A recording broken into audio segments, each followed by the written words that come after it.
গুরুদেব, আমরা যদি কোনো স্বপ্ন দেখি সেটা বাস্তবে কিভাবে রূপান্তরিত হয় অনেক সময় হয়, সেটার মানেটা কি? আচ্ছা, স্বপ্নটা কিছু ক্ষেত্রে হয় কি, কিছু মানুষের স্বপ্নের সিদ্ধি থাকে, তারা স্বপ্নের মাধ্যমে জানতে পারে, সেটাকে ক্লিয়ারভয়েন্স অ্যাবিলিটি বলে। আর কিছু কিছু মানুষ আছে কন্টিনিউয়াসলি একটা জিনিস নিয়ে চিন্তা ভাবনা করে, তো মননে সেটা দাঁড়িয়ে যায়, তখন কিন্তু সেই স্বপ্ন অটোমেটিক্যালিও আসতে পারে। ঠিক আছে, স্বপ্ন কিন্তু সবাই দেখে। কিছু কিছু মানুষ বলে আমি স্বপ্ন দেখি না, কিন্তু মস্তিষ্ক তাকে ধরে রাখতে পারে না, তাই তারা ভুলে যায়। স্বপ্ন সবাই দেখে, কিন্তু যাদের পাইনিল গ্ল্যান্ড, সিট অফ সোল খুব হাইলি অ্যাক্টিভ থাকে, তাদের স্বপ্ন মনে থাকে, আর বাদ বাকিরা ভুলে যায়।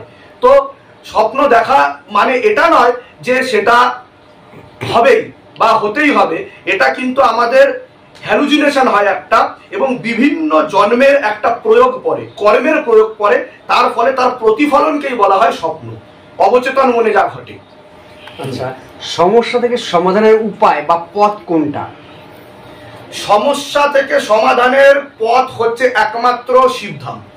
শিবধাম একমাত্র প্রতিষ্ঠান যা শুধু ভারতবর্ষ না, বাংলা না, সারা পৃথিবীর মধ্যে বিজ্ঞান মাধ্যম থেকে শুরু করে মিডিয়া মাধ্যমকে চ্যালেঞ্জ করতে পারে, যা শুধু বলে না, করে দেখায়, সামনে করে দেখায়।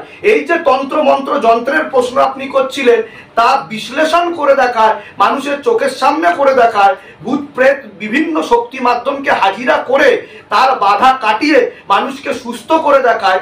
সেটাই হচ্ছে একমাত্র সমাধান, যেখানে কাউকে আসার রিকোয়েস্ট করা হয় না, এটা যার যার ব্যক্তিগত ব্যাপার। কেউ যদি আসতে না পারছে, উল্টে শিবধাম তো এটা বলে যে মন্দিরের দ্বারে দ্বারে ঘুরবেন না, আপনার ঘরই শিবধাম হয়ে উঠতে পারে, আপনার ঘরই শিবধাম হয়ে উঠতে পারে।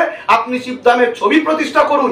আর যদি কোনোদিনও আপনারা শিবধামে আসেন, গুরু পীরানন্দ মহারাজের সাথে দেখা করার জন্য আসবেন না, এই মহাদেব মহারাজের সাথে দেখা করবার জন্য আসবেন। একে প্রণাম টুকে যাবেন বাইরে থেকে, আপনাদের মনের সকল ইচ্ছা পূর্ণ হবে। প্রত্যেকদিন শিবধাম প্রার্থনা করবেন, 3টে করে ধূপকাঠি আর 1টা করে মোমবাতি জ্বেলে যাবেন, আপনাদের কৃপা শুরু হয়ে যাবে। সেদিন থেকে আপনাদের পিছনে তান্ত্রিক কেন, তান্ত্রিকের বাবাও টিকতে পারবে না। জয় শিবধাম। আর প্রশ্ন ছিল।